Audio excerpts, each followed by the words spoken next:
Bueno, pues muchísimas gracias a todos y a todas por estar una vez más, esta vez en la 10ª sesión del SIC, que en este caso corre a cargo de Alan Durston. Alan es profesor del Departamento de Historia de York University, donde estudia la historia cultural y social del Perú entre los siglos XVI y XX. Allí también imparte cursos sobre la historia indígena latinoamericana, la historia colonial española y la historia de las políticas lingüísticas.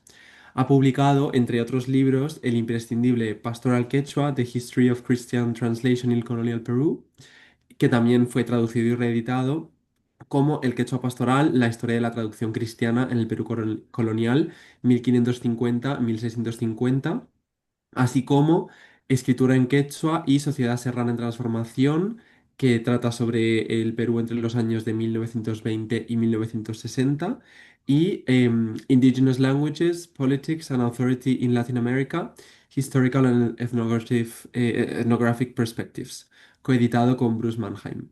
Además, es autor, junto a César Itier y Pablo Landeo, de una reciente y fascinante edición crítica de textos anónimos en quechua, que relatan tradiciones orales, rituales y festivales de la zona de Coracora, recogidos bajo el título Textos quechua de la zona de Coracora, publicado en 2024. Y hoy viene a presentarnos el concepto de lenguaje propio.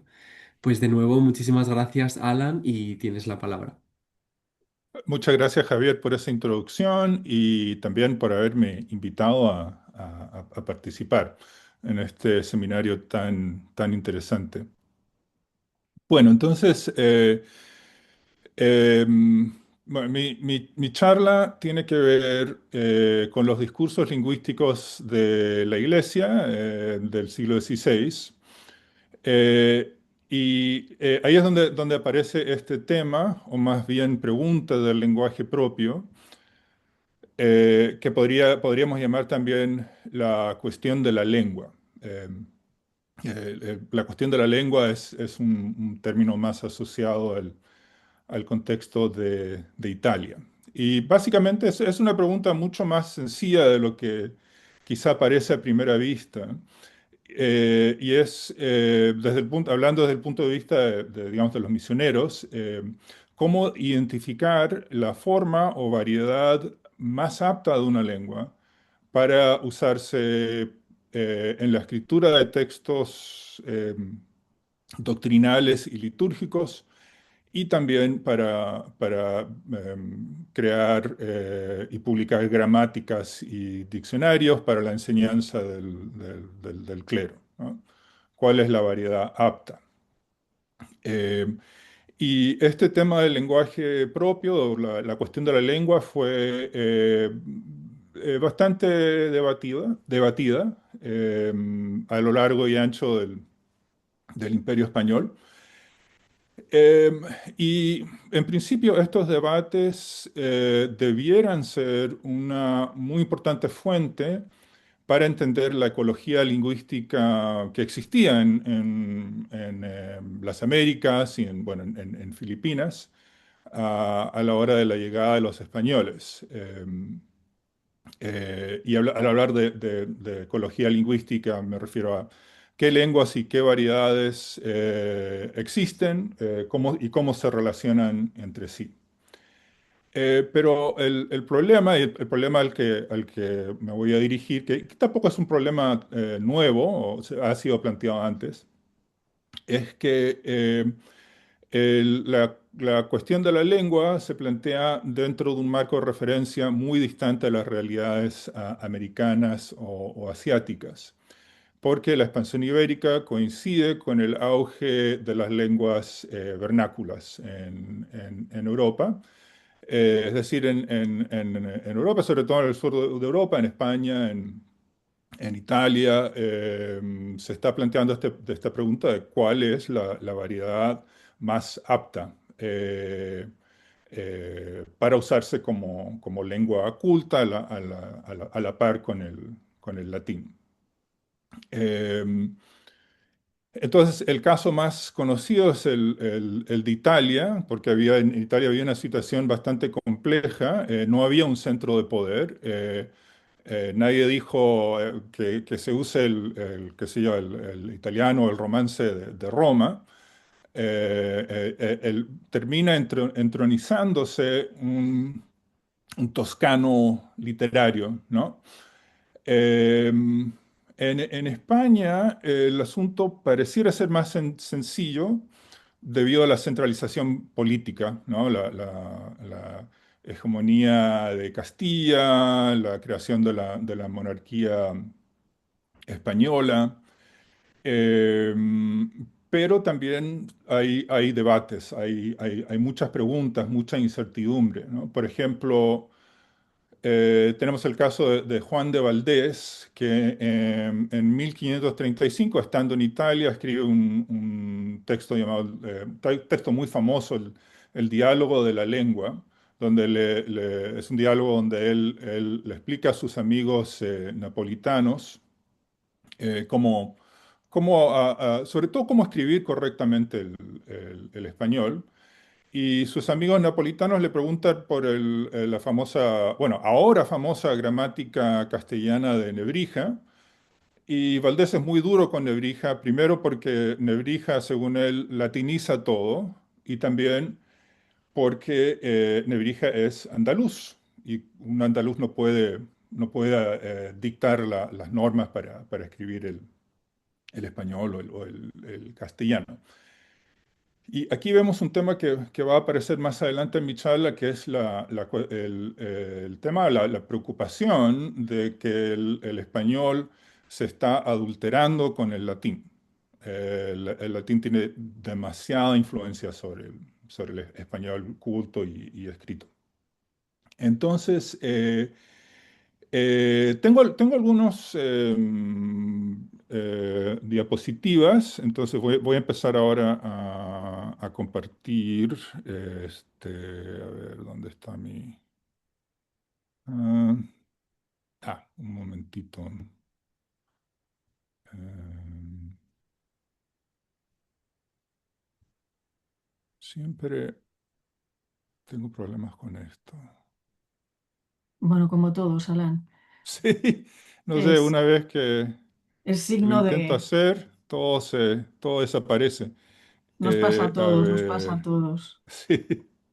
Es... Por mucho que uno lo haga, nunca, a la hora, nunca funciona. Em, ya creo que ya aquí apareció. Compartir. Voy a ponerlo en. Entonces creo que ahí se ve bien, ¿no? Sí, se ve perfectamente. Sí, perfecto. Ya. Entonces, ya. Entonces, bueno, esta es lo que quería mostrar. Entonces, bueno, estaba hablando de estos debates sobre las lenguas vernáculas en España y Italia. Entonces, lo que quería decir es que cuando este marco de referencia se trasplanta a las Américas, aparecen dos figuras, ¿no? Dos figuras clave que guían a estos lingüistas, traductores con el tema del lenguaje propio. Y la primera figura es encontrar la lengua cortesana. Entonces, claro, un poco en broma pongo, que eso lo traduzco como hablar como en corte. ¿No? Y la idea es que una lengua cortesana es una lengua más rica, también más correcta, más cortés, más cortesana. Eh, y también hay otro tema identificado con esto de la lengua cortesana, y es la idea de que una lengua que está más o menos extendida probablemente tiene un punto de origen que va a ser el centro político de la región, ¿no? Entonces, siempre usando el latín como modelo. Básicamente se busca dónde está la Roma de esta lengua. Y la otra figura es la figura de la lengua pura. Y digo, no se aceptan sustituciones porque la idea es que solo puede haber una forma correcta de cada palabra, sufijo, etcétera.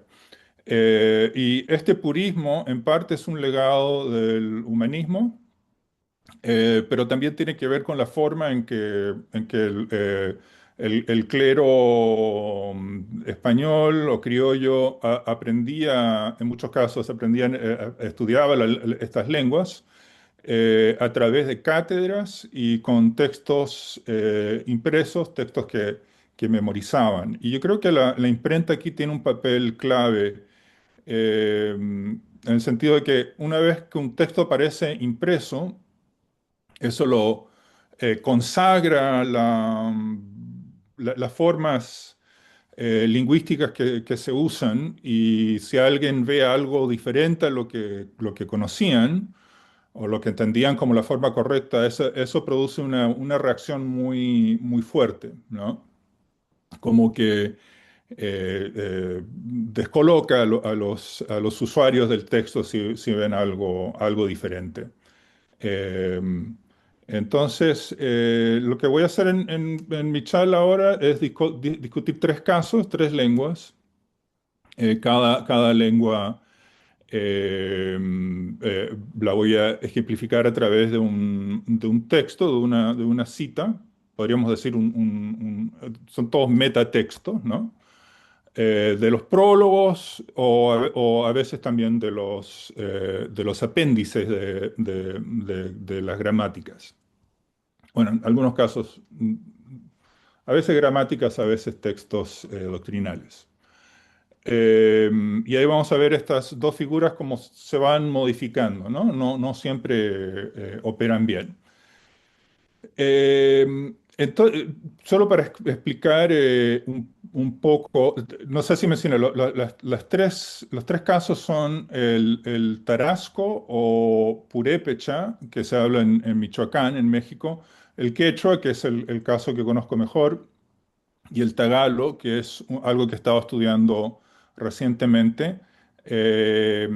Para ser claro, yo no conozco bien el caso del tarasco o purépecha, le voy a decir tarasco porque así es como aparece en las fuentes que uso. Eh, estoy usando el caso del Tarasco porque ejemplifica muy bien estas dos figuras, ¿no? Entonces, ya pasemos al ejemplo Tarasco. Entonces, les voy a mostrar unas citas un poco largas, pero van a ir apareciendo en el momento correcto para que no sea mucha distracción. Eh, entonces, para darles un poquito de contexto sobre el Tarasco, el estado Tarasco fue un estado bastante importante, bastante poderoso. Se habla incluso del Imperio Tarasco, que bueno, son famosos por haber derrotado a los mexicas o aztecas cuando intentaron conquistarlos. Y este estado Tarasco tenía sus centros de poder, al parecer tenían dos o tres capitales o centros urbanos alrededor del lago Pátzcuaro.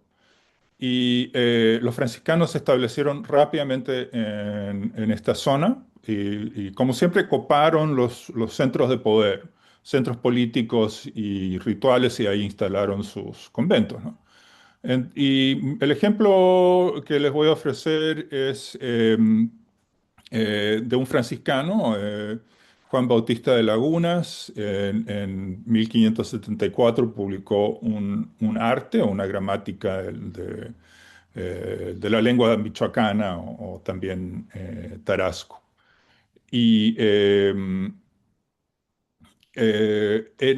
una de las cosas interesantes de Lagunas es que él ofrece una discusión bastante extensa del tema de la pronunciación y también de cómo usar correctamente el alfabeto latino para escribir el tarasco. Pero no habla de variación dialectal, salvo en esta cita, que es muy interesante. Comienza,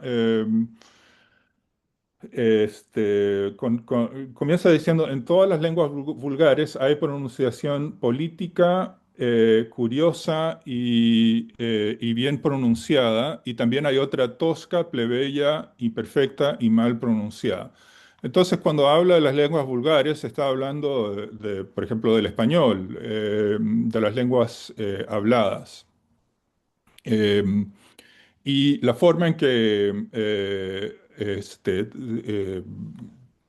o sea, lo que nos dice, lo que él llama la pronunciación política, es que es comprensible a todos los hablantes de la lengua, todos la entienden, de la forma en que, según él, la pronunciación toledana es comprensible para todos los castellanos. Y también, curiosamente, el caso de Texcoco para los mexicanos, no Tenochtitlan, dice Texcoco, pero bueno, es el centro político, ¿no?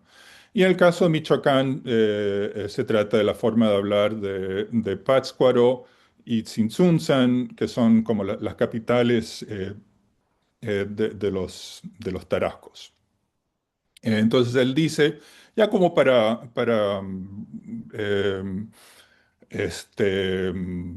eliminar cualquier duda o preocupación sobre la pronunciación que él ofrece, es que él ha registrado la pronunciación cortesana, política y universal, y simplemente hay que seguir eso.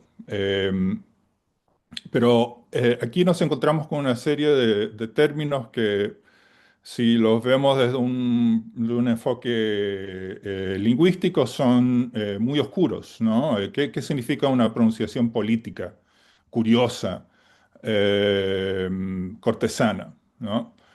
¿Y por qué la otra es incongrua y también bárbara? ¿Qué significa bárbaro en este caso?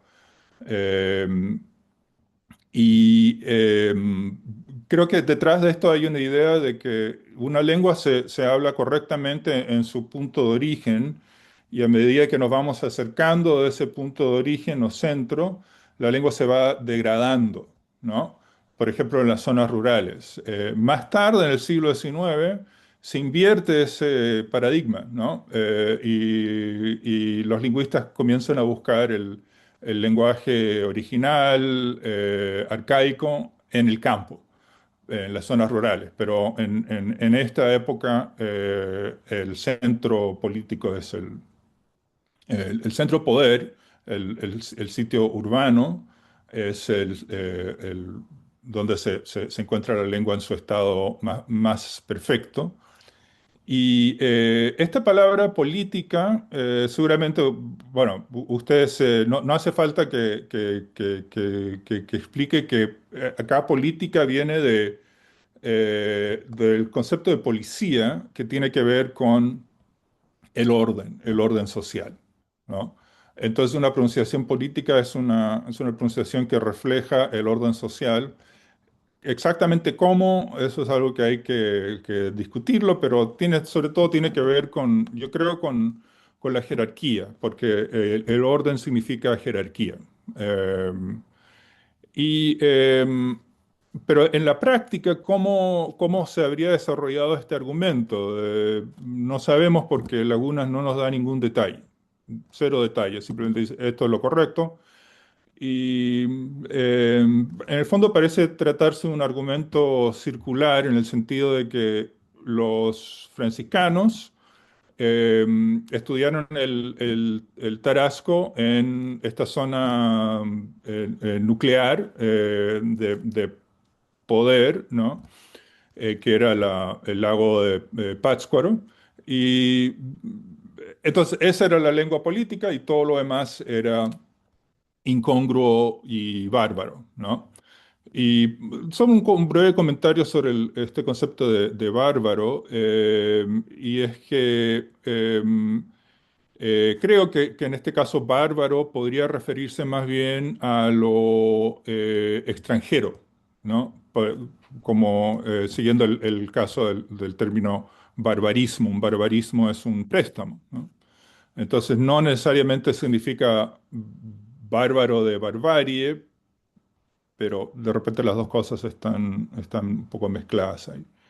Eh, ya, entonces pasemos al caso del quechua.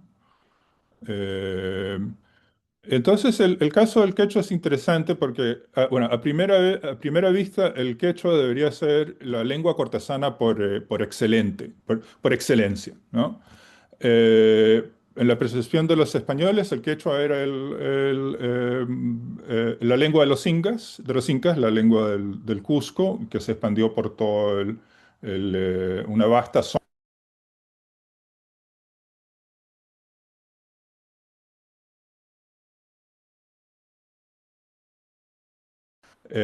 Cusco para los españoles era, para muchos escritores como Garcilaso, el Inca Garcilaso, básicamente todos los que escriben sobre el quechua, dicen algo parecido de que Cusco es la Roma de Sudamérica, ¿no?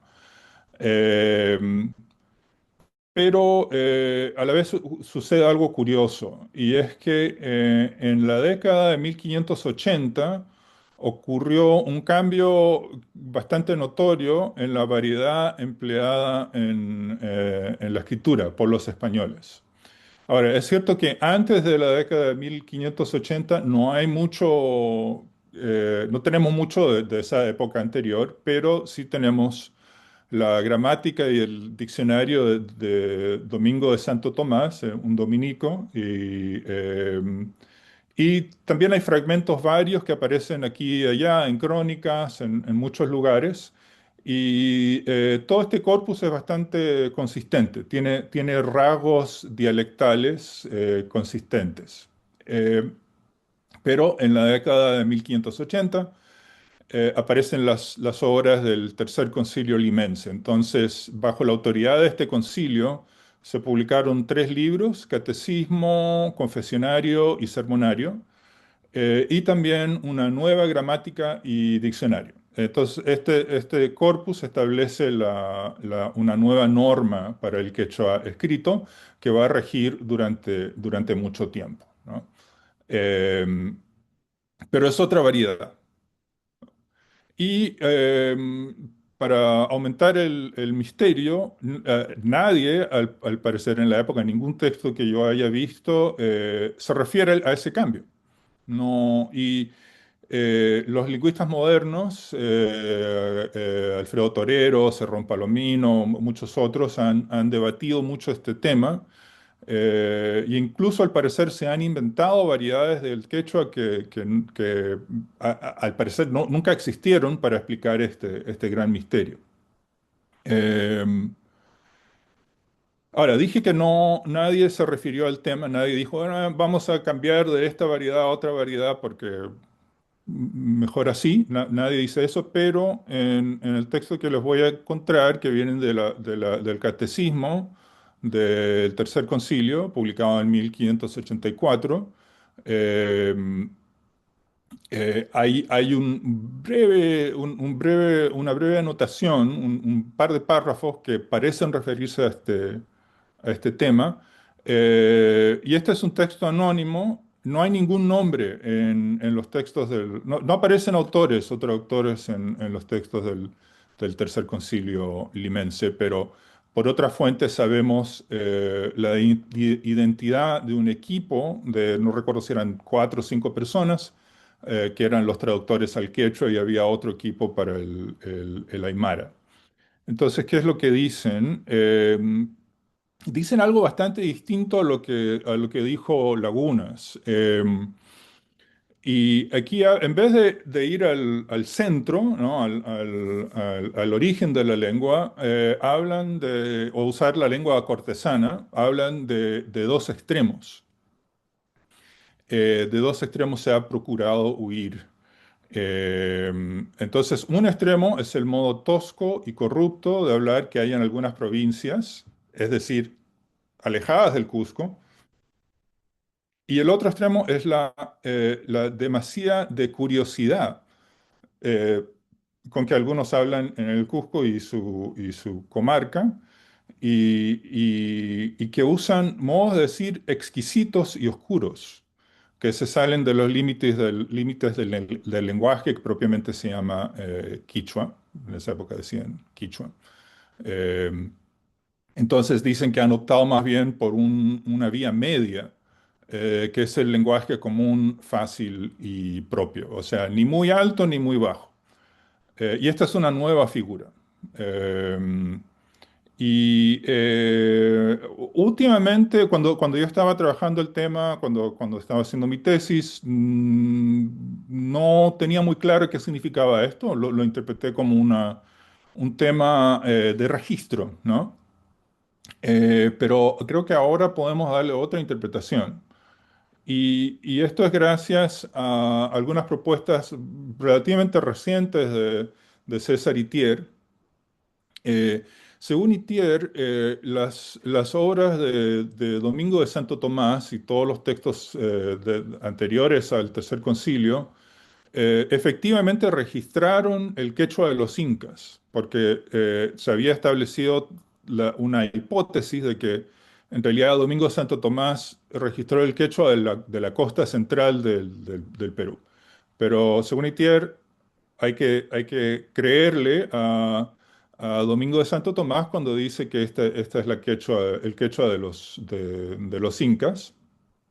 Eh, pero el problema, según Itier, con el uso de este quechua incaico o quechua cusqueño, es que estaba en vías de extinguirse. Y en otras palabras, este quechua era el quechua de un grupo social bastante reducido, eh, y que había sido duramente impactado por la conquista. Entonces, con el Tercer Concilio se toma la decisión de cambiar, de dejar de lado ese quechua propiamente cusqueño, o el quechua original de los incas, y usar más bien una especie de koiné, o una variedad de contacto que se había desarrollado recientemente entre los mitimaes, es decir, entre esta enorme población de distintos grupos que los incas movían de un lado para otro, y los usaban como colonos en nuevas zonas. Em, esta nueva variedad, o más bien debió ser un conjunto de variedades que tenían algunos rasgos en común, estaba fuertemente presente en el sur de Perú y también en lo que ahora es Bolivia. Y por el tema bueno, de la minería, esta variedad se comenzó a difundir más, y también a usarse en los centros urbanos, como por ejemplo Potosí.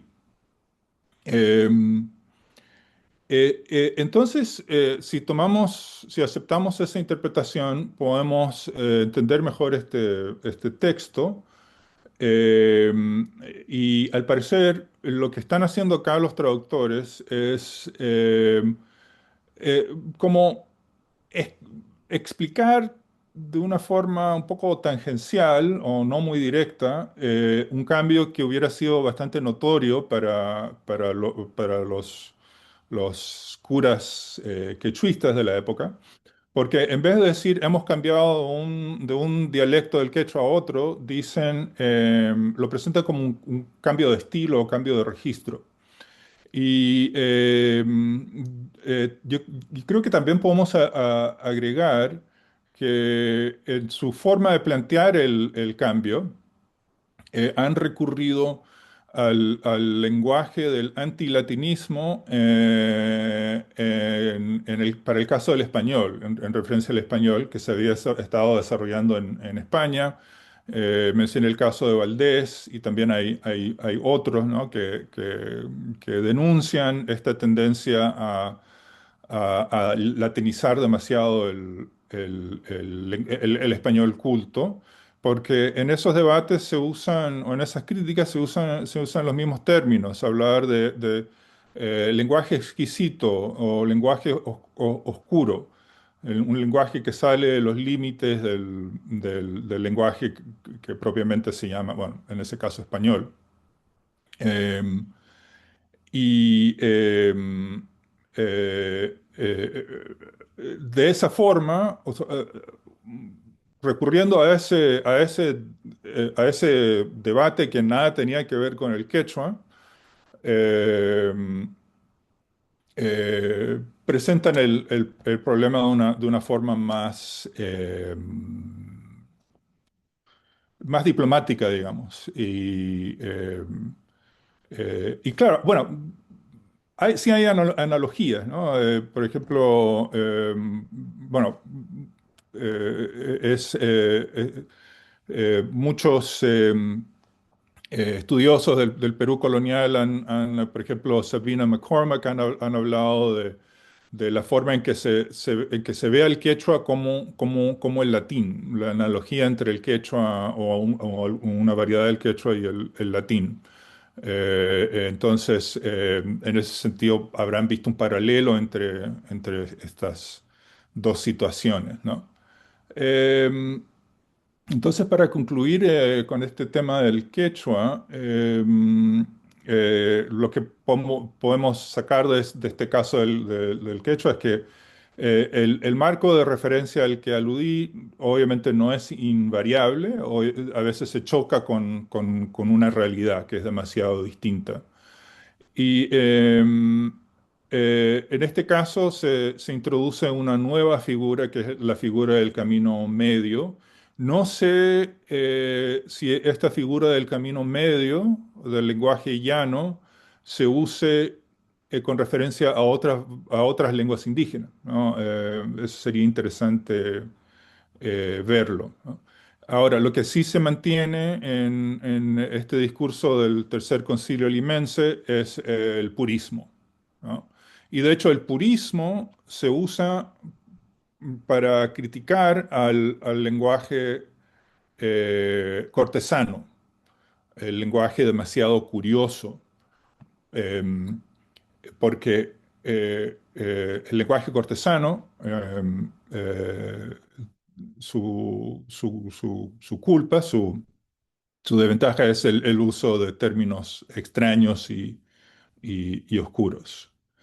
Eh, bueno, entonces para no tomarme demasiado tiempo, voy a pasar al tercer caso, que es el caso del Tagalog. Y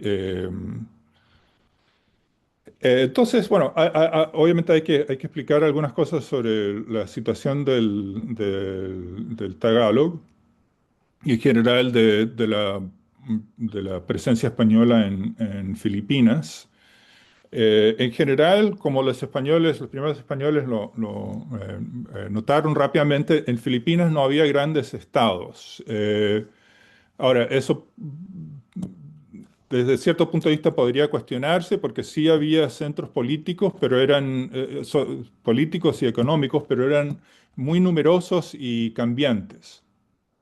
No había centros de poder estables, qué sé yo, un Cusco, un Tenochtitlan o un Tzintzuntzan que fueran centros estables que, digamos, duraron durante décadas o siglos y que ejercieron poder sobre una población, una zona extensa. Eh, en los españoles, después de un tiempo de estar como yendo de isla en isla sin saber muy bien qué hacer, se establecieron en Manila y eligieron Manila porque era una zona densamente poblada y también ya era un centro comercial importante que tenía lazos con China. Los mercaderes chinos iban no necesariamente Manila en sí, sino toda la bahía de Manila. Manila está en una gran bahía. Eh, entonces Manila presentaba varios atractivos sin haber sido realmente una metrópolis, ¿no? Uno de los otro rasgo importante de Filipinas es que por ser tan remoto de los principales centros del poder bueno, y de la capital del virreinato al cual pertenecía, México, Ciudad de México, y también por ser una frontera militar, la situación era bastante inestable. Y esto contribuyó a que las órdenes religiosas tuvieran mucho poder, como al final, como lo tuvieron al principio en México. Eh, las órdenes llegaron inmediatamente. Bueno, primero llegaron los agustinos y rápidamente los siguieron un grupo de franciscanos eh, y se fueron haciendo cargo de grandes territorios en torno a la zona, estoy hablando solamente de la zona de Manila, alrededor de Manila, la zona donde se habla el Tagalog. Y como ocurrió también en México, los territorios de las órdenes correspondían más o menos a grupos étnico-políticos, ¿no? Pero el autor del que voy a hablar era dominico. Y los dominicos llegaron más o menos, de una forma más o menos tardía, digamos con más o menos una década de retraso en relación a los agustinos y franciscanos, pero los dominicos hicieron algo bien interesante y que fue establecer una imprenta. Eh, y la historia de las primeras imprentas en la zona de Manila es muy distinta a lo que vemos por ejemplo, en México o Perú. Los primeros impresores fueron chinos y después fueron indígenas, tagalos. Eh, y lo que ocurre es que los dominicos, más o menos, yo creo que como que es una imprenta un poco de contrabando, no es totalmente legal. Eh, pero bueno, establecieron el precedente y empiezan a publicar varias obras y las obras en Tagalog que publicaron los dominicos eran obra de Francisco Blancas o Francisco de San José. Realmente se le conoce por su apellido Blancas. Y él en 1610 publicó esta gramática, Arte y Reglas de la Lengua Tagala, y es una de las obras más interesantes de la lingüística misionera española. En el prólogo de esta gramática, Blancas explica que hay tres variedades del tagalo. Una es la de los tagalogs propiamente dichos, ¿no? Porque, o sea, había un grupo, una parte de la población que hablaba tagalog se conocían o se autodenominaban tagalogs. Pero también había una zona, dos otras zonas, Comentán, que corresponde a lo que ahora es Batangas, y también la zona de la laguna de Bay, que era... y estas dos últimas zonas, Comentán y Laguna de Bay, estaban bajo orden agustino y franciscano. Entonces, se entiende que Blancas está describiendo el el Tagalog de los Tagalogs. Pero nunca dice que esa sea la variedad correcta, ni que sea la variedad cortesana, ni nada por el estilo. Simplemente dice, yo creo que de una forma bastante irónica o cómica, dice, yo no he tenido tiempo de andarlo todo, ¿no? Entonces no me pidan que registre todas las variantes. Eh, Claramente él anticipa que agustinos y franciscanos, para empezar, están bastante molestos de que los dominicos comenzaron a imprimir, cosa que a ellos les había sido negada. Eh, y además están viendo que las variedades del tagalo que ellos dominan o pretenden dominar son distintas a la que registra Blancas.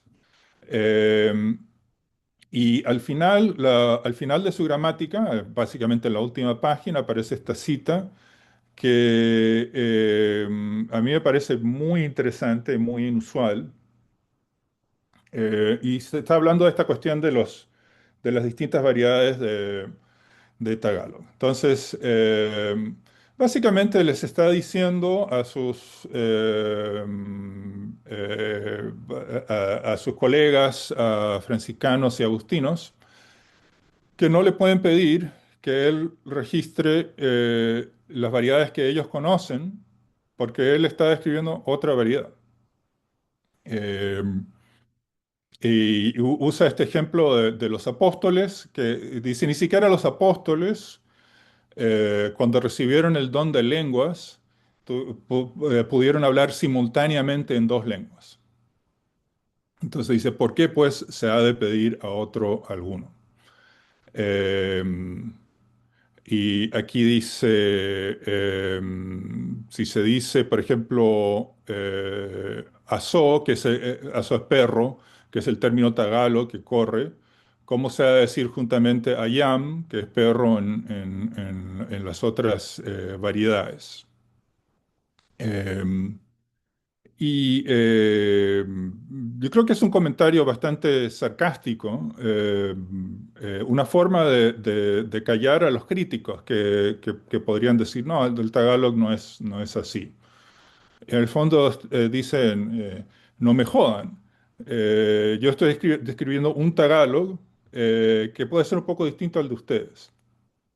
Y quizá lo más interesante es ya ha habido quien tagalice, haya también quien lagunice y comentanice, que no se pueda hacer a la par sorber y soplar. Eh, entonces, es oscuro, ¿no? Pero según entiendo, lo que él dice es que se refiere a a la circulación previa de textos escritos, textos cristianos en tagalo. Y se entiende que algunos de estos textos de los franciscanos o agustinos usaban las variedades de Laguna, Laguna de Bay y Comintán, y que los que estaban entre los tagalogs propiamente dichos habían tenido que adaptar estos textos. A eso se refiere cuando dice ha habido quien tagalice. O sea, tagalizaron los textos que venían de Laguna y Comentán. Entonces es una forma de decir, bueno, si quieren usar mi gramática, pueden hacer fácilmente, simplemente hagan los cambios correspondientes.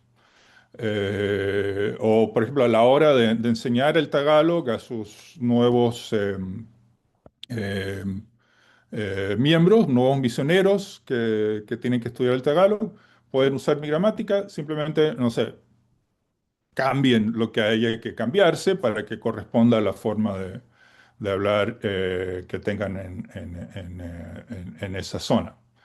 Entonces, usé este texto porque me parece que dentro del abanico de discursos lingüísticos, este texto se encuentra al extremo pragmático. ¿No? Aquí no se habla de lo propio, de lo cortesano, ni de lo bárbaro, simplemente, bueno, como dice Blancas, en esto de la lengua hay mucha variedad, punto. ¿No? Hay que tomar eso en cuenta, hay variedad. Entonces, bueno, para concluir, voy a hacer, tengo algunos comentarios más que conclusiones, observaciones o sugerencias. Bueno, voy a parar de compartir, pero con mucho gusto les envío mis diapositivas. Eh, ya. Entonces, ¿qué podemos sacar de todo esto? Y una cosa que a mí me llama la atención al haber juntado todos estos textos es su opacidad, ¿no? Son textos muy difíciles, muy oscuros. Eh, y quizá nos hace falta un lexicón de las palabras que se usaban para describir las lenguas y sus variaciones en esta época. Ahora, es cierto que existe, quiero referirme un poco a la bibliografía que ya existe sobre estos temas, que es extensa, pero me parece que se concentra en dos niveles principalmente, que hay dos niveles o corrientes. La primera corriente es una corriente bastante, podría describirse como general y abstracta. Estoy pensando, por ejemplo, en los trabajos de Walter Mignolo, eh, donde se, eh, se discute, se habla de la gramática y la escritura como instrumentos de destrucción. La gramática encasilla y distorsiona las lenguas. Ahora, hay algo de verdad en eso, ¿no? Eh, el segundo nivel, que es más, o la segunda corriente, que es mucho más reciente, es una corriente monográfica y técnica. Y aquí estoy pensando principalmente en los varios libros editados por Klaus Zimmermann y Otto Schwartz. Esta es la bibliografía sobre la lingüística misionera. Creo que muchos de los libros se llaman así, lingüística misionera. Y estas son colecciones de estudios realizados principalmente por lingüistas que conocen una lengua indígena, y que han estudiado las primeras gramáticas de esa lengua, ¿no? Y estos trabajos me parece que son muy importantes, muy útiles, porque en el fondo nos explican qué es lo que realmente están diciendo estos lingüistas. Más allá de la terminología clásica, la terminología gramática, qué es lo que realmente están diciendo y qué es lo que están enseñando. Y estos trabajos nos muestran que la dependencia de la gramática clásica no es tan absoluta como parece a primera vista. Primero hay que conocer la lengua que describe una gramática, y ahí recién podemos entender qué es lo que está diciendo qué es lo que está diciendo el gramático, ¿no? Y estos estudios suelen enfatizar que muchos de estos misioneros, autores de gramáticas y diccionarios, lograron un manejo bastante profundo, un conocimiento bastante profundo de las lenguas en cuestión. Ahora, lo que ocurre es que este tipo de trabajos son bastante, bueno, monográficos y técnicos, porque suelen concentrarse en un solo caso. Hay algunas personas, como el mismo Otto Schwartz, que trabajan con distintas lenguas, pero por lo general, bueno, aprender una de estas lenguas y tratar de comprender cómo era hace 5 siglos, obviamente no es fácil, requiere mucho trabajo. Eh, pero lo que se pierde ahí es un nivel más comparativo. Entonces, lo que quería proponer es que estamos en un buen momento para desarrollar nuevos estudios en un nivel intermedio entre digamos, el telescópico y el microscópico. Eh, y creo que estos estudios podrían ser más comparativos, y además tienen que mantener en cuenta los debates que se están dando en España y de repente también en otras partes de Europa, por el hecho de que en Europa de alguna forma se está pasando por el mismo proceso de, mm, de escribir y describir lenguas que no habían sido escritas, o que habían sido, bueno, es una exageración decir no habían sido escritas, pero que habían sido escritas poco o para efectos muy puntuales, ¿no? Hay que mantener en cuenta esos debates, y además esos debates van cambiando, ¿no? Incluso a lo largo del siglo XVI.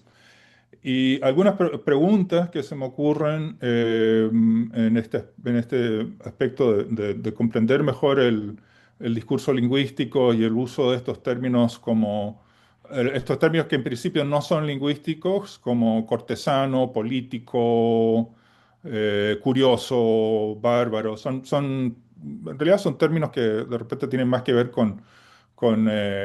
hoy diríamos son más literarios que lingüísticos, pero el problema es que en el siglo XVI no hacían esa distinción, o sea, la lingüística no existía, propiamente tal no existía todavía.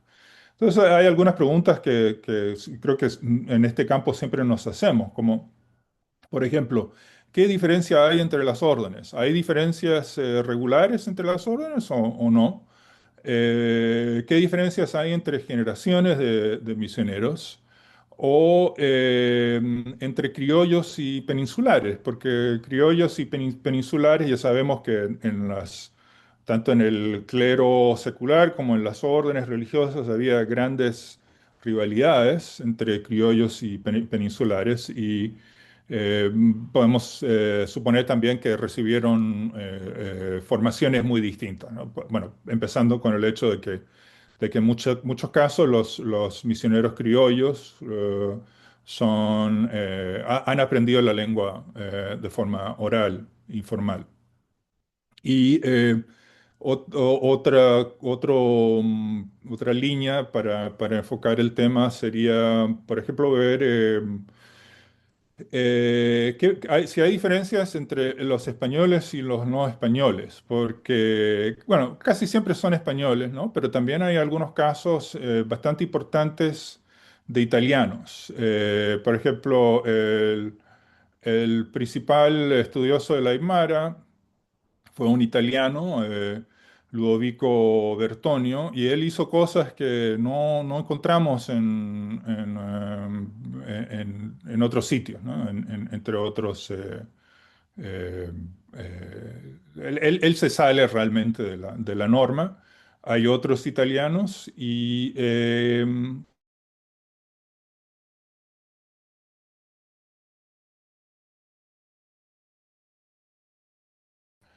Eh, y también, ¿por qué no? Ver si hay diferencias dependiendo del origen regional de los españoles peninsulares, aunque quizás eso sea demasiado específico. Pero bueno, lo voy a dejar ahí. Esa es básicamente mi propuesta de que pensemos más en comprender estos términos, este discurso que es un discurso retórico, pero que también es importante comprenderlo mejor, sobre todo cuando vemos sus variaciones. Bueno, muchas gracias por su atención. Muchas gracias por Bueno, su muchísimas gracias aplauso. a ti, Alan, por la presentación, que ha sido interesantísima. Em, bueno, ahora vamos a dar pie como al turno de preguntas. Yo me he preparado un par para ir como abriendo el espacio para el diálogo. Y pensando un poco en el caso del quechua que nos has presentado, estaba pensando, quizás una pregunta un poco evidente, pero esta metáfora que aparece en el prólogo del tercer concilio que tú citabas, donde para hablar de la Koiné utilizan esta noción del punto medio, como que llegan a decir que para evitar los vicios de cada extremo es mejor utilizar este lenguaje propio del que hablas.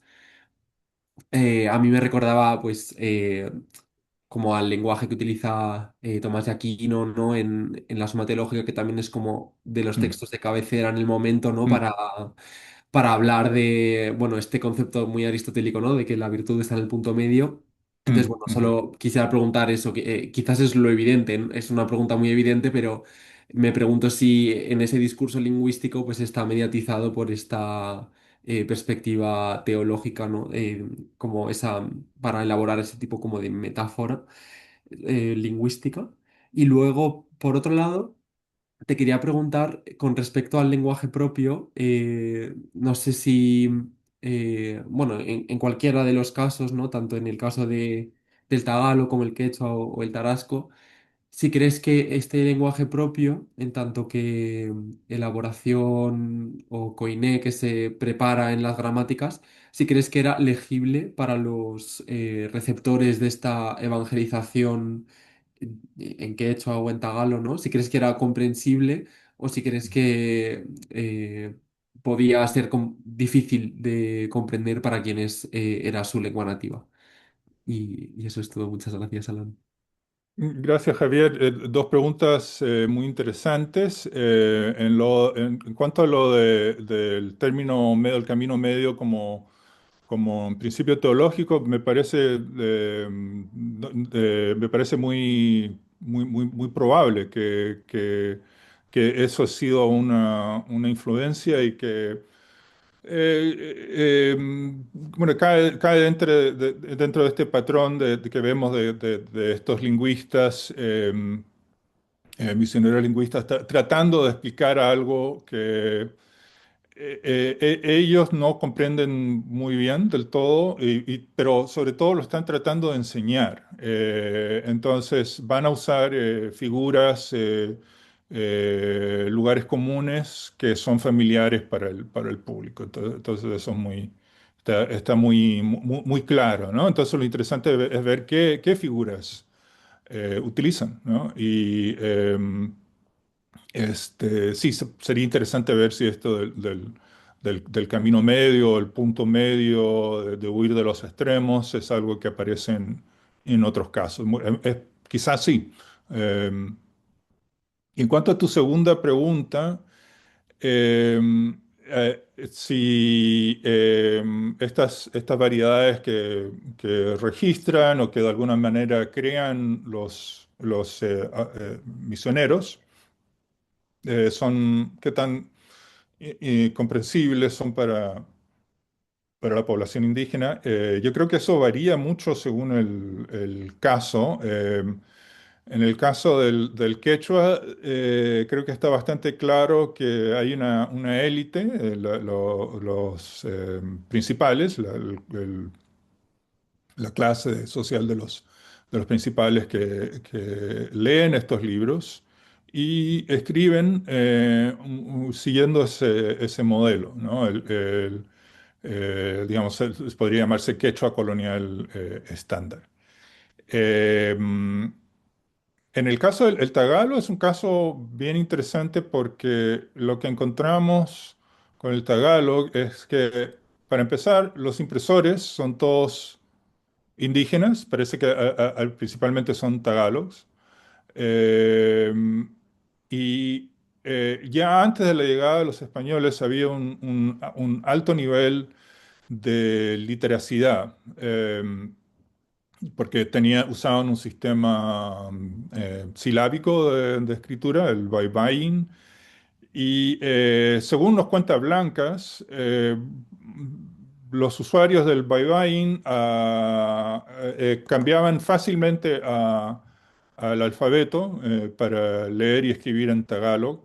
Y también ya en el siglo XVII y sobre todo en el siglo XVIII encontramos ediciones de textos religiosos, la literatura pastoral de siempre, pero escrita por indígenas, con autores indígenas, ¿no? Que eso es algo, a mí me parece impensable en Perú, con el quechua, o en México con el náhuatl. O en todo caso impensable que se publique un libro con un autor o traductor indígena. Creo que de repente en Paraguay hay algunos casos así, pero sí, la recepción indígena, para empezar, es un tema que no conocemos muy bien, es difícil de estudiar. Juan Poma nos da algunas pistas porque él también habla de eso. Eh, claro, lamentablemente lo hace en español, ¿no? Pero yo creo que en parte el sentido, la lógica de comprender mejor estos discursos sobre el lenguaje propio, la cuestión de la lengua, es que al comprenderlos mejor podemos encontrar mejor sus ecos y también quizás su refutación en textos de autoría indígena, ¿no? Muchas gracias. No sé si alguien más tiene alguna pregunta o algún comentario al respecto. Así, Juanma. Perdona que me lío con lo de levantar la mano. Bueno, Alan, muchísimas gracias por esta ponencia, ¿no? Que a mí me ha suscitado con muchísimas preguntas. Yo la verdad es que no conozco, digamos, el tema, pero, por ejemplo, cuando hablaba sobre esta discusión, ¿no? De Juan de Valdés, ¿no? Que él, digamos, critica a Nebrija que por ser andaluz no puede, digamos, escribir una gramática, ¿no? Sobre la lengua castellana. Quería preguntarte porque no estoy seguro de si hay algún tipo de política o, por ejemplo, dentro de las ordenanzas o de las leyes de Indias que van redactándose, en el que se abogue, digamos, porque aquellos que van a evangelizar a Indias utilicen un dialecto o una lengua, en este caso, ¿no? Concreta, de la misma forma que se busca, digamos, pues la pureza, digamos, en la sangre, ¿no? O también la pureza religiosa, ¿no? Para evitar, digamos, como una contaminación de una mala lengua, ¿no? Como mencionabas en uno de los ejemplos. No sé si has encontrado algún caso. Y una segunda pregunta, en estas preguntas finales que te planteaban, ¿no? Me parece muy interesante. No sé si conoces algún estudio o incluso tú mismo te has planteado comparar, digamos, en procesos de evangelización en otros imperios, ¿no? En el Imperio Británico, en el caso de los franceses, por ejemplo, estaba pensando en la obra de Jean Delery. Sí hay también, digamos, una reflexión en torno a qué lengua utilizar a la hora de evangelizar o de tratar de enseñar, digamos, el catecismo a las poblaciones indígenas. Muchas gracias. Ya, muchas gracias a ti. Dos preguntas más muy interesantes. Ahora, comenzando por la primera sobre la legislación o digamos los cedularios. Ahí yo creo que hay lo que se refleja desde el punto de vista de la corona o del Consejo de Indias es un grado podría decirse de confusión, o quizás sobre todo de indiferencia. Lo que más vemos en los dictámenes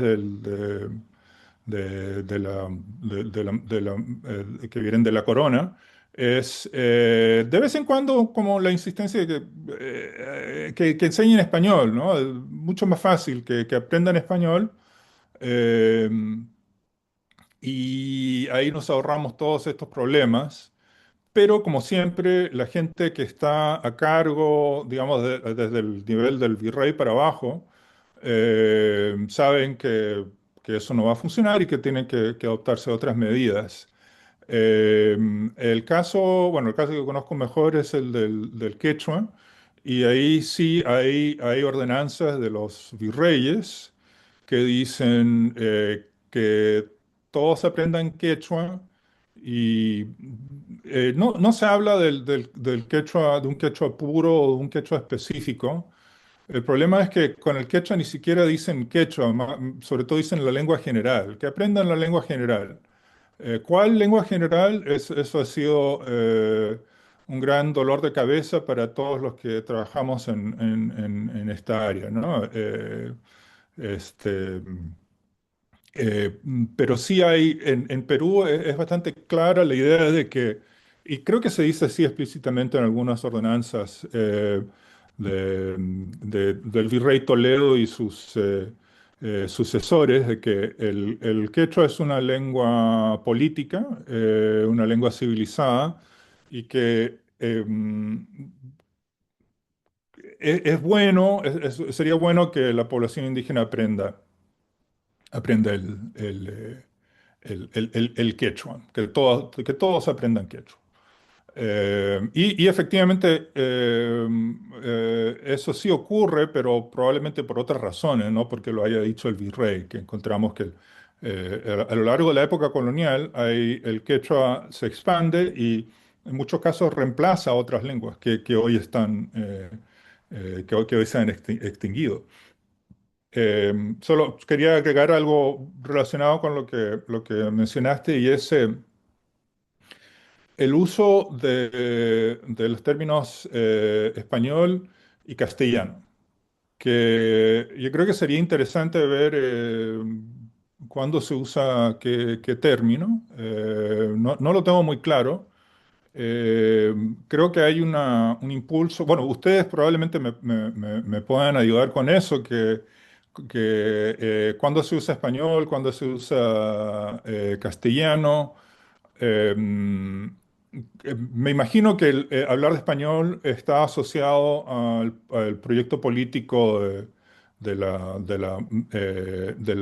monarquía a partir de los reyes católicos, ¿no? Y quizá bueno, un desarrollo un deseo por parte de la corona de Castilla de que se expanda el castellano y comienzan a decirle español simplemente. Eh, pero hay algo curioso que me llama la atención, es que cuando encontramos a escritores indígenas, o cuando encontramos un discurso de un texto de autoría indígena, suelen preferir castellano y se refieren al español o castellano como la lengua de Castilla. Por ejemplo, el quechua de Castilla-Simi. Lo mismo ocurre en Tagalog. Entonces, eso es como sería algo que me ha llamado la atención, que parece haber como una política consciente por parte de los españoles de hablar de la lengua española, pero lo que se trasluce en los textos indígenas, que quizá no comprenden bien esa política, es que hablan más que nada, hablan de los castellanos y de la lengua castellana. Y ahora para pasar a la segunda pregunta, que es la pregunta comparativa, eh, sí, se puede intentar esas comparaciones. Yo creo que debería hacerse más.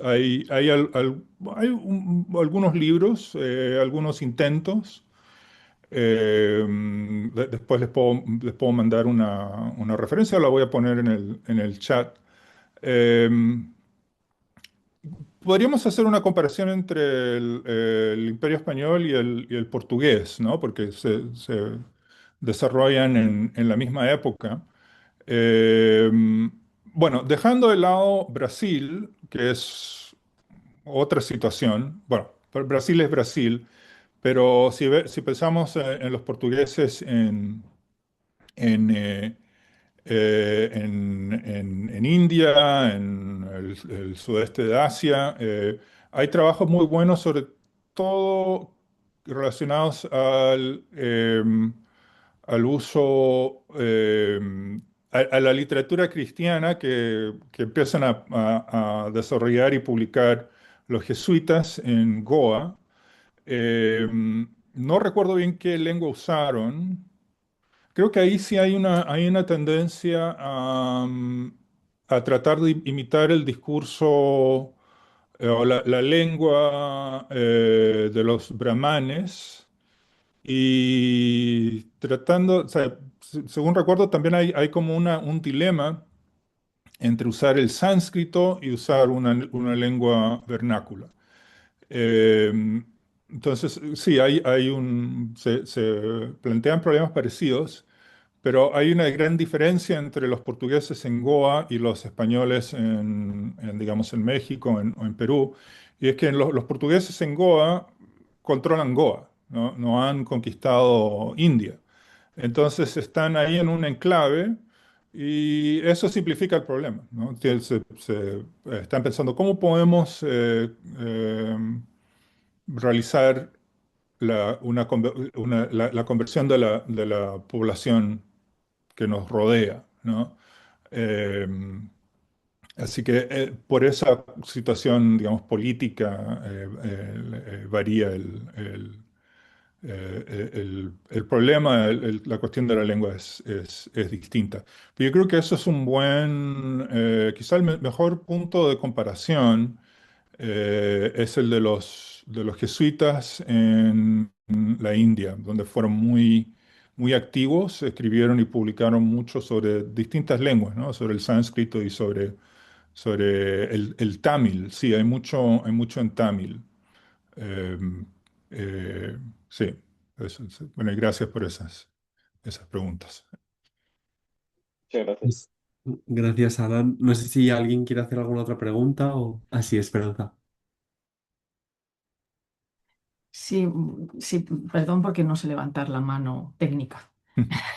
Entonces, eh, bueno, de nuevo, muchísimas gracias, Alan, por este recorrido muy fascinante y además por proponernos formas de acceso a estas cuestiones de la lengua, ¿no? Por hablarnos de qué es necesario ahora hacer un trabajo comparado, ¿no? Después de que otros han puesto esas piedras singulares, como el que tú mismo has hecho ahora y haces en el artículo que nos has brindado y que hemos colgado en la página web, y sobre el que a lo mejor quisiera luego, pero para no cortar ahora el debate, luego que sí quisiera preguntarte alguna cosa o que explicaras alguna cuestión, puntualizaras alguna cuestión.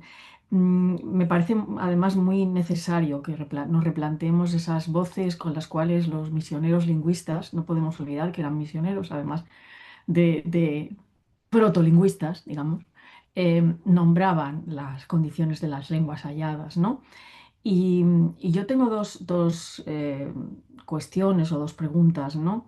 Cuando digo, no debemos olvidar que además de lingüistas eran misioneros, ¿no? ¿Hasta qué punto en estas opciones por unos dialectos u otros no están funcionando unos condicionantes biológicos, desde luego, como decía, como señalaba Javier, religiosos, a veces incluso económicos? Me resulta muy interesante ver el recorrido geográfico que tú has dicho de esa lengua general adoptada en el Tercer Concilio, ¿no? Donde aparece ahí Potosí, brillando, ¿no? Ujú, Eh, bueno, quizá hay una razón económica para aceptar esa variante dialectal ahí sobre otras, ¿no? Más. Y, y luego, cuando hablabas, por ejemplo, de formas mejores o peores en la pronunciación de las voces, quiero recordar aquel testimonio de Fray Juan Bautista, del que hace el diccionario de Nahua, donde habla de la condición demoníaca del sonido gutural, ¿no? Y la mm, presencia de lo gutural, de los fonemas guturales, mm, hay una presencia diabólica ahí, lo que los hace menos aceptables mm, dentro de la jerarquía de las lenguas nativas, ¿no? Indígenas. Eh, entonces, por ejemplo, en esa aceptación, bueno, se ha hablado mucho, ¿no? Pero en esa aceptación de ese quechua particular en el Tercer Concilio, a mí, yo sigo pensando en la mano larga de José de Acosta y sobre todo el posibilismo jesuítico, ¿no?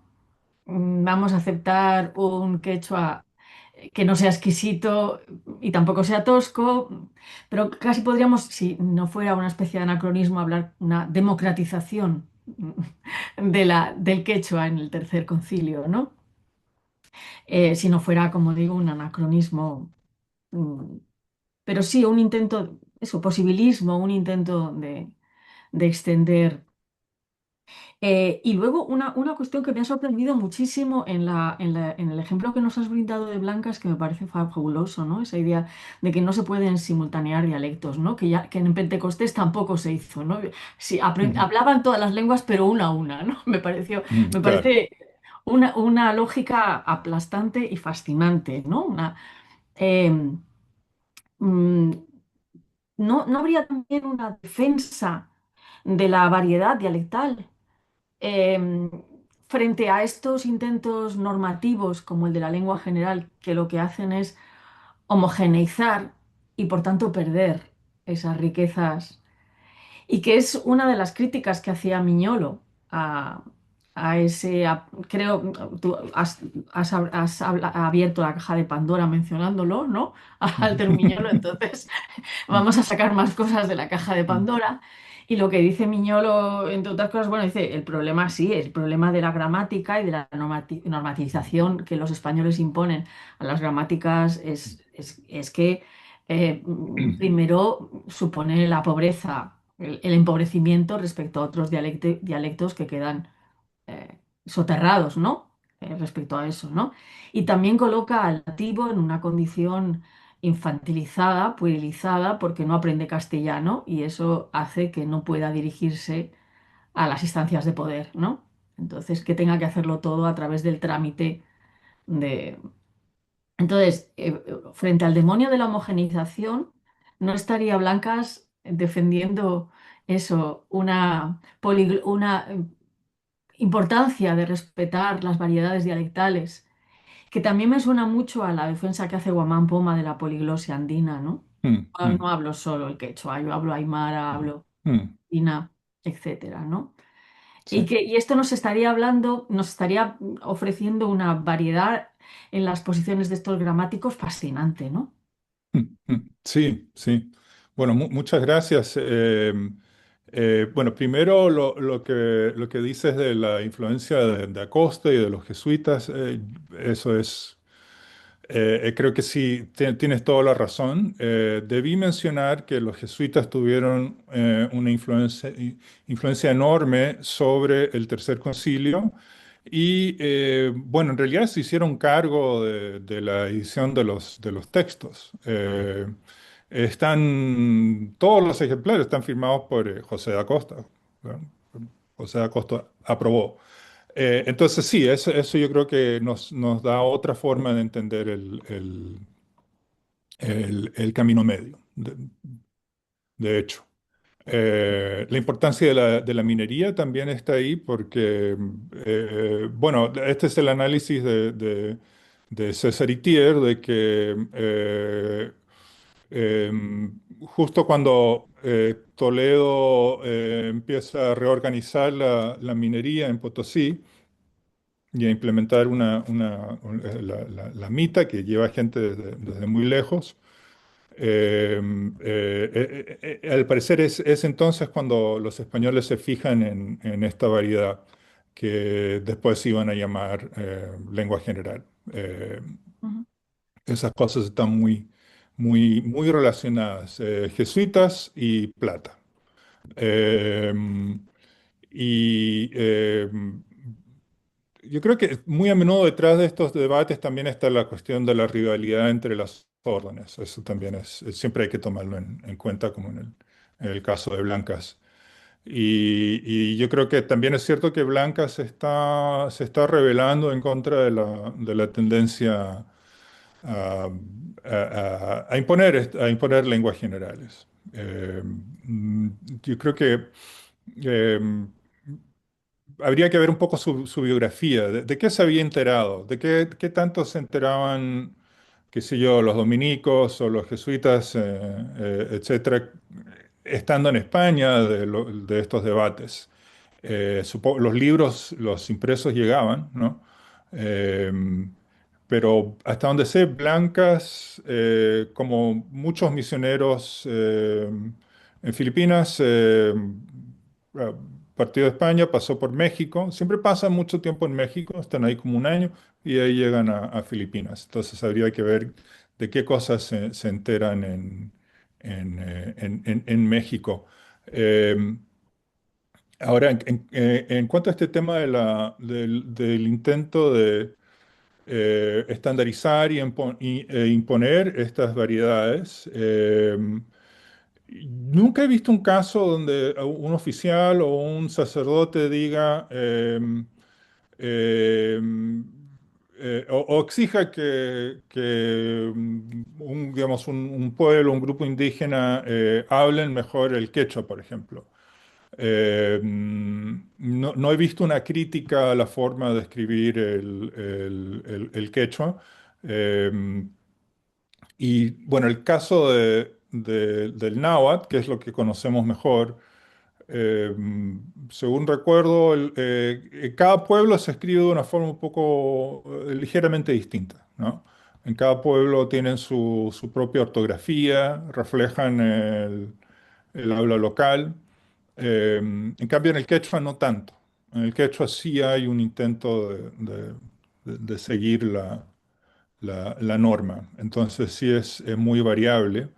Eh, Ahora, en el caso del Tagalog, lo curioso es que no hay estudios, cosa que a mí me llama mucho la atención, siendo una lengua, hoy la lengua oficial de Filipinas y hablada por millones, pero no he buscado, no he encontrado prácticamente nada sobre temas sobre estos temas, ¿no? De cómo se está escribiendo el Tagalog. ¿Qué tipo de Tagalog es? ¿Cómo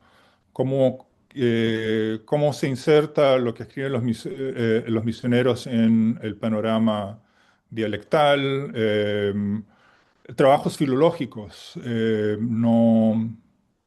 Al parecer no se han hecho. Entonces, eso, claro, dificulta la comparación con el quechua o el náhuatl, donde y por lo menos se ha intentado hacer cosas con lo que está disponible. Eh, pero sí, siempre se puede hacer algo, ¿no? Aunque no tengamos mucha información. Mm, gracias. Pues muchísimas gracias, Alan. No sé si alguien tiene alguna otra pregunta. Yo rápidamente, como antes de que, no sé, de que vayamos a cerrar o de que se me adelante alguien, te quería hacer otra pregunta. Que bueno, como ves, como decía Esperanza, admiramos mucho tu trabajo, no paramos de preguntarte. Y bueno, es una duda que tenía que en realidad has ido mencionándolo a lo largo de tu presentación, pero te quería preguntar un poco con la relación que tienen estos textos con la cuestión de la traducción, que en el caso del quechua y del tarasco es directa, ¿no? Porque como decías, son los prólogos que se escriben a estas ediciones bilingües o trilingües de los catecismos, pero creo que en el caso del tagalo no sería así en el texto que nos has presentado, no estoy seguro, o incluso en aquel artículo que comentaba Esperanza, creo que estudiabas un caso que no estaba vinculado como a una traducción o a una edición bilingüe. Entonces, bueno, como que te quería preguntar un poco por esta cuestión, si podrías como hablarnos un poco de eso. Gracias. Claro, bueno, justamente ese es uno de los motivos que me llevaron a estudiar un poco de Tagalog. O sea, he estudiado un poco la gramática, no he podido, o sea, no pretendo llegar a poder leer el Tagalog de corrido, eh, aunque descubrí que el chat GPT traduce bastante bien el Tagalog. Sí, lamento decirlo, es una confesión, pero bueno, también, obviamente no podemos confiar en el chat GPT porque el chat GPT, como dice, alucina, ¿no? Pero en el caso de Pimpin, de Tomás Pimpin, que escribió una gramática del español en Tagalog, más o menos podemos controlar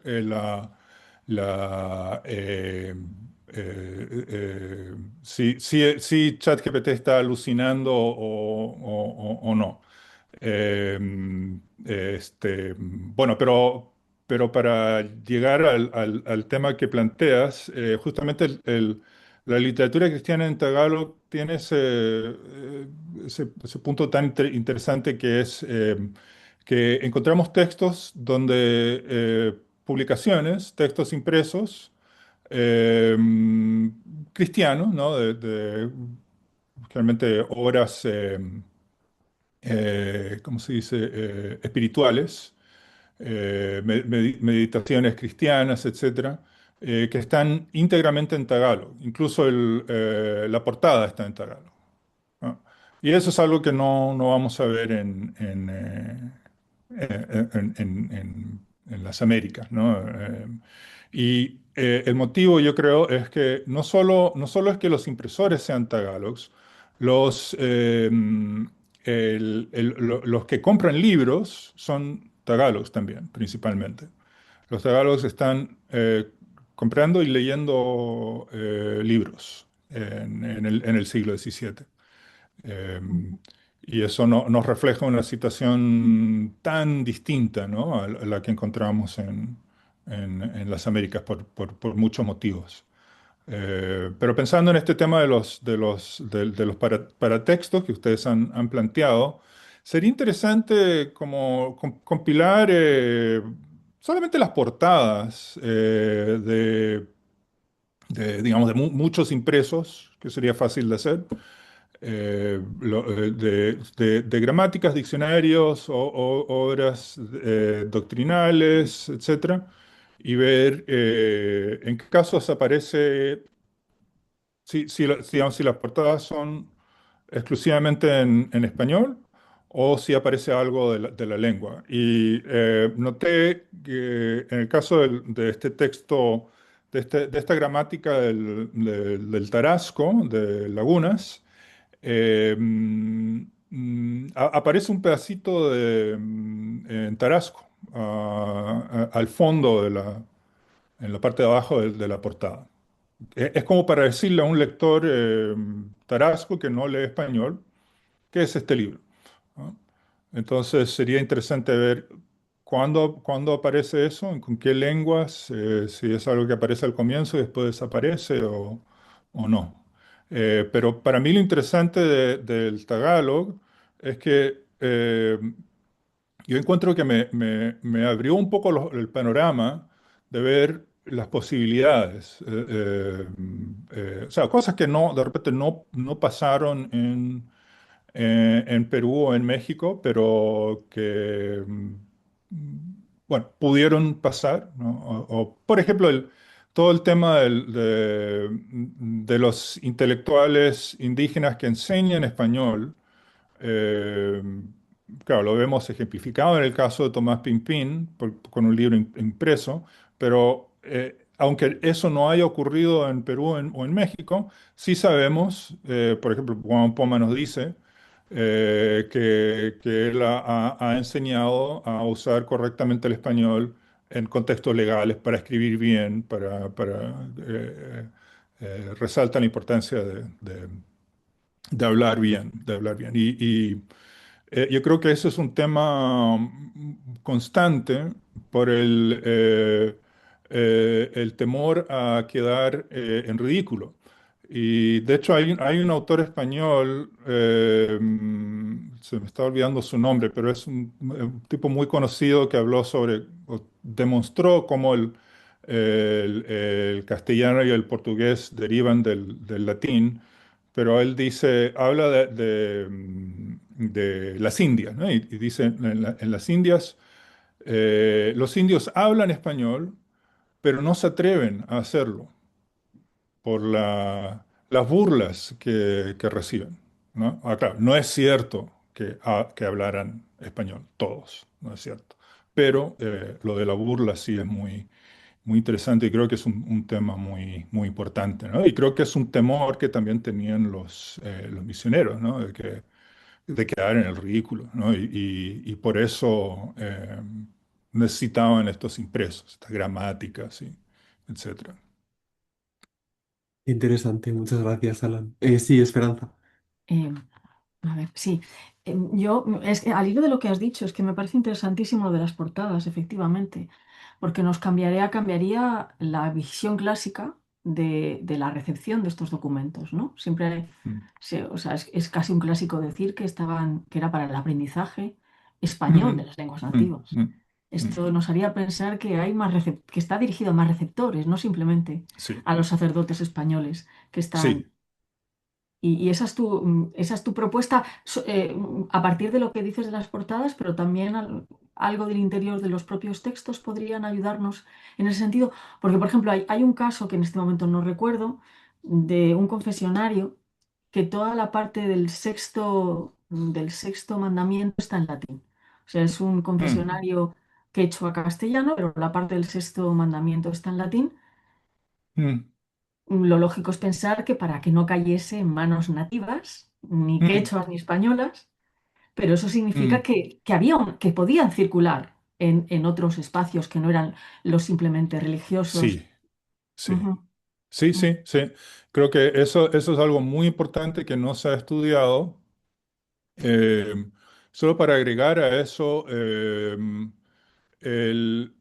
Antonio Ricardo, que fue el impresor que publicó las obras del Tercer Concilio, y también una gramática anónima, que fue la primera gramática que registra digamos, la nueva variedad del quechua.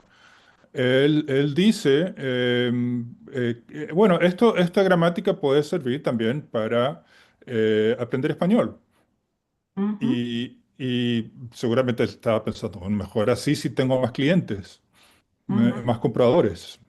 ujú, ujú, Sí, y a mí me sorprendió leer eso. O bueno, lo había pasado por alto en un momento, pero ujú, con el tema de la enseñanza del español me llamó mucho la atención. También Ludovico Bertonio dice algo parecido. Eh, claro, hay que explorar o a ver si hay huellas de esta práctica de que, digamos, los indígenas toman estos textos. eh, de hecho, se consideraba bueno, según el Tercer Concilio Limense, estaría bien que los curacas o principales tuvieran estos libros para tener buenas lecturas, ¿no? Porque el gran temor era que leyeran, ¿cómo se llama estos libros de fantasía, ¿no? Amadís de Gaula, etcétera. Eh, Todo eso estaba prohibido, pero que lean, si quieren leer, que pueden leer los sermones del Tercer Concilio. Eh, ujú, entonces, claro, si tú puedes leer en quechua los sermones del Tercer Concilio, ahí en paralelo tienes el texto español. Entonces puedes aprender bastante español de esa forma. Eh, y eso es algo que, claro, no se ha estudiado, que yo sepa. En el caso del quechua no creo, en las lenguas mesoamericanas no sé, pero creo que no, ¿no? ujú, Es un tema muy, muy interesante. ujú. Qué bien, pues muchísimas gracias, Alan. La verdad que se nos abren como también muchas vías de volver a estos textos y plantear más preguntas. No sé si alguien más querría hacer alguna pregunta o algún comentario más.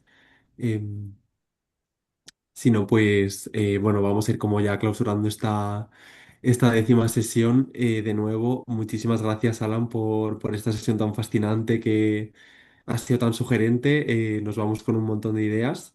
Y bueno, el próximo encuentro del SIC será presencial, que será en 2 semanas, el